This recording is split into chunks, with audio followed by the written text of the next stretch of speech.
జన్మకైనా నేను వీడలేనే నా ఊపిరల్లే ఒకటయ్యావే ఏ జన్మకైనా నీ జ్ఞాపకాలు నన్ను వీడిపోవు అంటున్నాయే మనవనే బంధాలు మారినవి మనసున ద్వేషాలు మిగిలినవి విడువని రాగాలు విడిచినవి ఆగని కన్నీళ్ళు మిగిలినవి మరువదు మరువదు మనసే బంధాలు ఎందుకు ఇలా చేస్తున్నానో నాకు అస్సలు అర్థం కావడం లేదు. నిన్ను దూరం పెడితే నువ్వు నన్ను ద్వేషించి ముందుకు వెళ్ళిపోతావు అనుకున్నాను, కానీ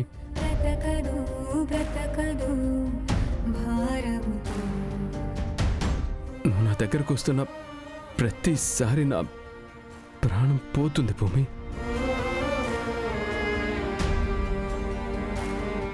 నిన్ను వదిలి ఉండలేను, నాతోనే ఉండిపో అనాలనుంది, కానీ నీతో ధైర్యంగా అనలేను.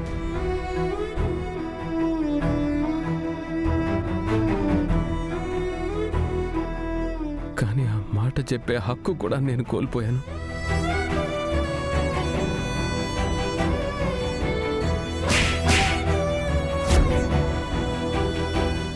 అందరి ముందు నిన్ను తప్పు పట్టిన రోజు నువ్వు ఏడుస్తుంటే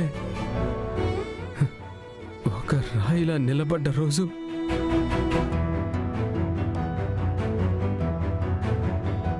ఆ రోజే నేను భర్తగా ఓడిపోయాను.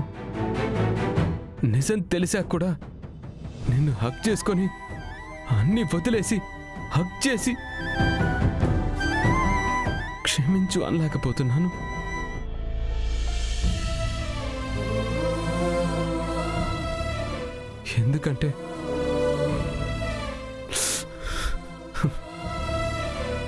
ఎందుకంటే నేను ఒక్క అడుగు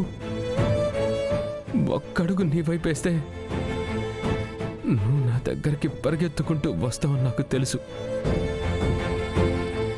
అప్పుడు మళ్ళీ నిన్ను వదిలేయడానికి నాలో ప్రాణం ఉండుండదు భూమి. ప్రేమించడం ఎంత కష్టమో తెలీదు, కానీ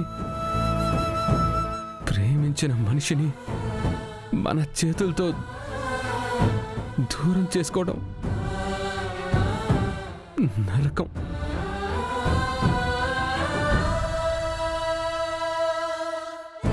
ప్రతిరోజు నేను నిన్ను మర్చిపోవాలి అని నాకు నేనే చెప్పుకుంటున్నాను, కానీ నా గుండె మాత్రం ప్రతి క్షణం భూమి భూమి భూమి అనే పేరు కొట్టుకుంటోంది. నువ్వొక ప్రశ్న అడిగావు కదా, మనస్ఫూర్తిగా విడాకులు తీసుకుందామా బావా అని. లేదు భూమి, ప్రాణం ఉన్నంత వరకు ఈ గగన్ తన భూమిని వదులుకోడు. నీ ప్రియమైన నీ తండ్రి కోసం నా ప్రేమను నేనే పాతి పెడుతున్నాను.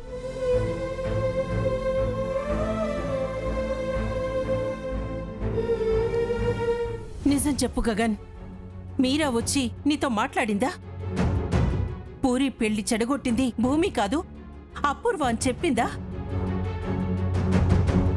చెప్పింది. అది మాటతో చెప్పిందా లేక సాక్ష్యం కూడా చూపించిందా? సాక్ష్యం కూడా చూపించింది. మరి నీకు నిజం తెలిసినట్టే కదా. పూరి పెళ్లి ఆగిపోవడానికి భూమి కారణం కాదని తెలిసింది కదా. చేసిందంతా అపూర్వ కుట్ర అని తెలిసింది కదా. మరి తెలిసి కూడా మళ్ళీ తారతో ముహూర్తాలు ఎలా పెట్టుకున్నావురా? ఇప్పటికే ఒకసారి పేట్ల మీద పెళ్లి ఆగిపోయి నీ చెల్లి సగం చచ్చిపోయింది. ఇప్పుడు మళ్ళీ ముహూర్తాల దగ్గర కూడా ఇబ్బంది వచ్చి పెళ్లి ఆగిపోయిందంటే ఈసారి పూరి చచ్చిపోదు. అప్పటి వరకు నా చెల్లెలి జీవితం నాశనం అయ్యింది. అందుకే భూమి నాకక్కర్లేదు అన్నావు. సరే అనుకున్నా. కానీ ఇప్పుడు నీ చెల్లెలి జీవితంతో ఆడుకుంది భూమి కాదు అని తెలిసింది కదా. మరి ఇప్పుడెందుకు ఈ పెళ్లి గగన్? ఎందుకీ ముహూర్తాలు? ఎందుకీ త్యాగం? చెప్పు, మాట్లాడు గగన్. నిశ్శబ్దం కూడా ఒక్కోసారి మనిషిని చంపేస్తుంది. ఇప్పుడు అమ్మకి నిజం చెప్పేస్తే భూమిని అర్థం చేసుకోకుండా ఇంట్లో నుంచి గెంటేశాను. ఇప్పుడు నిజం తెలిసాక తిరిగి తన వైపు వచ్చాను అన్న గిల్ట్ నన్ను జీవితాంతం కాలుస్తుంది. ఏం ఆలోచిస్తున్నావురా?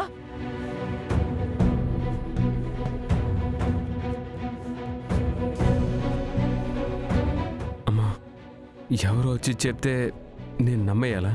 సాక్ష్యం చూపిస్తే అది నిజం అనుకోవాలా? నమ్మాలి కదరా.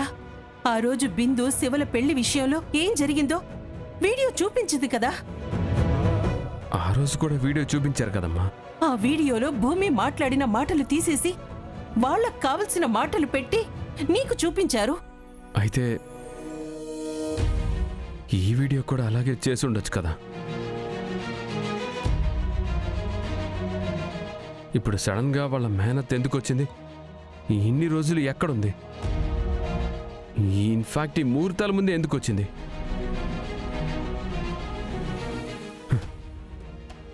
ఇవన్నీ నేను నమ్మనమ్మా. వాటి గురించి నేను ఆలోచించను.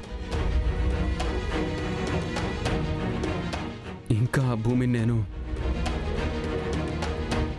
నమ్మే స్థితిలో లేనమ్మా. నా గుండెని ఇంకా ముక్కలు చేసుకోలేను.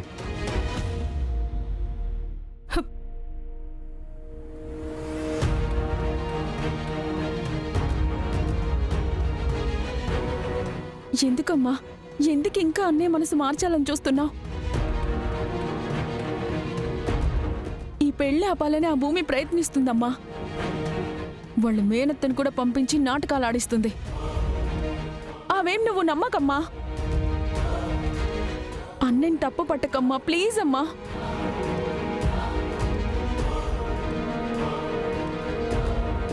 ఏం చెబితే వీడు నమ్ముతాడు? ఏం చేస్తే భూమి నిజం తెలుస్తుంది? ప్రేమించే మనిషిని కోల్పోతున్నాడని వీడికి అర్థమయ్యేలా ఎలా చెప్పాలి?